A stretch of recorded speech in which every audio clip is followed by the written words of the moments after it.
Hey there, it's Wednesday and it's very late. I had a fucking awesome day. So I've been getting some certifications. I can now teach Sui Reiki, and I've just completed my Karuna Reiki certification as well as of today. Thank you to Willow Tree Health and Wellness. I love you very much, Jeremy and Darlene, and thank you so much for being part of my journey. Today I completed the Karuna Reiki, which obviously coincides with the name of my business, Karuna Wellness. And as I've been going through that process and integrating it, it just resonates with me so much. I told Jeremy and Darlene as we were reading through the manual when we did the first level of the Karuna Reiki, I felt like I wrote the book. It felt like it came from me. It validated everything that I thought, felt, believed in, and it gave me a lot more focus and intent. That's for you, Jeremy. Um, on what it is that I'm doing, why I'm doing it, and allowing me to explore deeper into what it is that I'm doing for my own healing and the healing of those around me. And so I finished the second master level today, and technically I can teach Karuna Reiki, but I am not going to teach it for quite some time. I don't even know if I'm going to practice on others using the level 2 symbols quite yet. I feel I need to get to know the symbols for myself and do a lot of deep digging and healing. It is an amazing and fascinating experience for myself, and it ties in quite nicely to the QHHT that I provide, in the sense that the Karuna Reiki digs deep. It goes down to the cellular level. It can go into past life stuff, abuses and traumas, psychic attacks, or other. Oh, that scared me. We've got cans popping downstairs because Trevor was doing some canning today. Psychic attacks, entities, um, and beyond. Like my brain still isn't properly functioning. Like I'm still very much in my right brain, and words are still really hard. So as part of my Karuna Reiki training, I receive the Reiki, so I know what the experience is like. And all I can tell you as it is that it was a very profound experience for me, and I'm still struggling to give it words. Um, just profound healing. My whole body was vibrating. A lot of emotions stirred up, coming up, that I feel I've gotten really good at hiding things from myself. So a lot of layers were scraped away today, and I'm going to go through a lot of integration and healing coming up, and I'm just looking forward to seeing what that entails for me. So I just wanted to share that with you because I find it really fascinating and exciting to access healing in many different ways. And I'm a firm believer that if you have a passion in something, it's because you stand to benefit from it, right? It's selfish, and selfish not in a bad way. When you follow your passion, it helps you to heal yourself in whatever capacity it is that you need and want, consciously or subconsciously. So I'm tapping into a lot of healing and energetic modalities because there's something within me that stands to benefit from that, or why else would I do it, right? And in the process of healing myself, I'm also able to help those around me access healing. And healing doesn't have to look like literally like energetic healing. If you have a passion of your own, that is not even related to the actual healing, music, art, all that stuff, that is still accessing the same portal or the same thing through a different physicality. So it's very fascinating. Anyways, I digress. I'd like to do a card drawing for all of you today. I've got the, what's it called? The Water Oracle, I think. The Healing Waters Oracle. So let's get to it.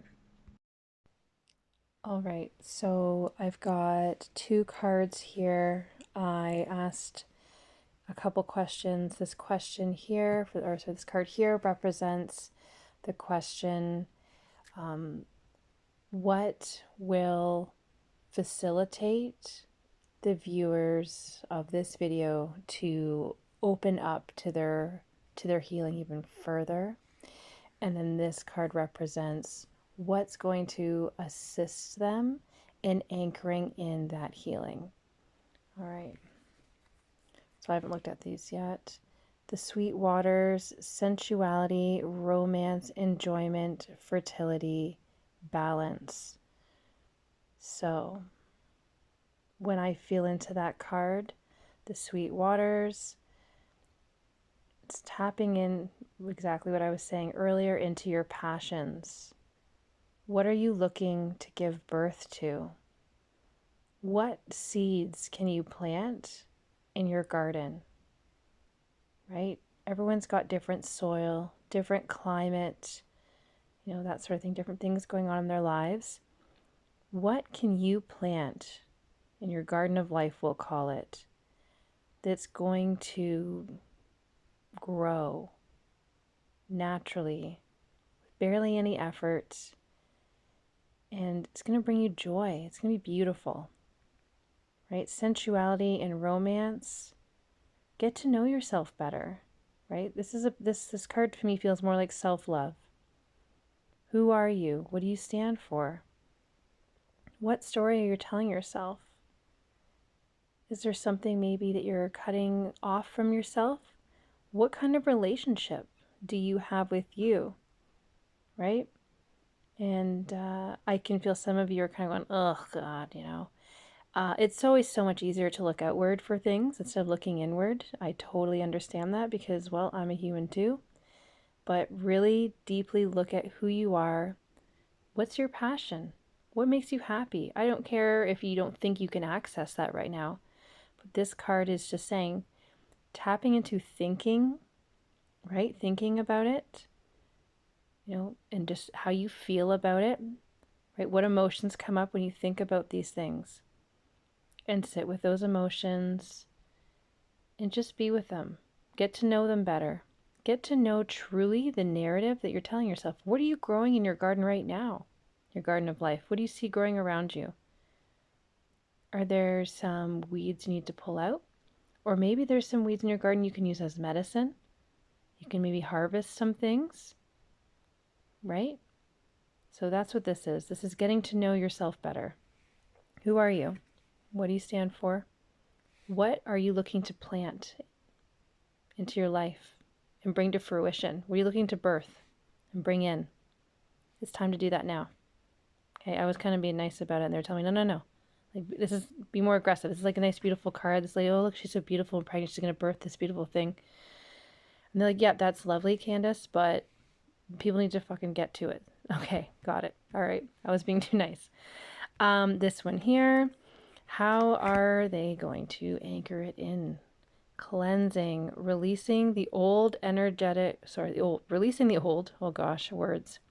Energetic tune-up, new beginnings. All right, I think that's pretty self-explanatory.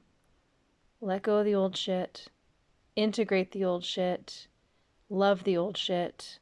That is what cleansing is. It's not, well, what no longer serves me, bye, and that's it. No, really get to know who you are, and then anchor in the cleansing portion, right? Integrate who you are. Even the parts that you don't really like that much, they're kind of icky, that's still a part of you that needs acknowledgement. You don't have to completely reconcile it at this time, but you definitely need to integrate it. Look it in the eyeball, maybe give it a little hug, maybe sit in the same room as it, whatever, however you need to access that. And then with that, the old, once it gets to say its piece, it's naturally going to transmute. Okay, it's naturally going to integrate into something beautiful within you. Right? When you release it, it becomes something else for Source to use, and you are part of Source. And that's playing into the energetic tune-up, right? Things are going to change. Your wavelength, your vibration, your frequency. When you do that, when you change how you see yourself over here, right? If you change that, or just examine it, make the changes necessary. Maybe nothing needs to change, but you just got to be real and just fucking own up to who you are and what you're doing, and keep on doing what you're doing. That's going to change the vibration, the frequency you're operating at. You're going to be more aware. New beginnings. Don't be afraid to start something new. Birth it in as you're clearing things out. Okay? So that's what those are. And then I was like, what does the collective need to know? And then I was like, no, I'm not going to ask that question. Then this card literally flew out. So I said, okay, we do this card then. So the collective needs to know gentle force, consistency, persistence, patience, the long game. There's a lot of stuff going on right now, a lot of frequency shifting, a lot of things coming through where a lot of us are feeling the fatigue and the nausea and the indigestion or the upset gut. We're hearing things with the solar flash that could be coming up, and the big shift and all this stuff's flying around. The political climate's well, it's less than ideal right now. There's just so many things happening. It's a time of confusion. It's very busy. Just stop, take a breath, be patient. There's the long game, right? We are here for the long game. Earth is still going to be here. We're all still going to have bodies. It's just a shift in our consciousness. And there's a reason why everything is all of a sudden coming up right now and it feels so intense. Just ride it. It doesn't have to make complete sense, but just acknowledge it, ride it out, and let it settle. And things will become clear as you allow that process. So that's what that card says. All right. Happy Wednesday, y'all.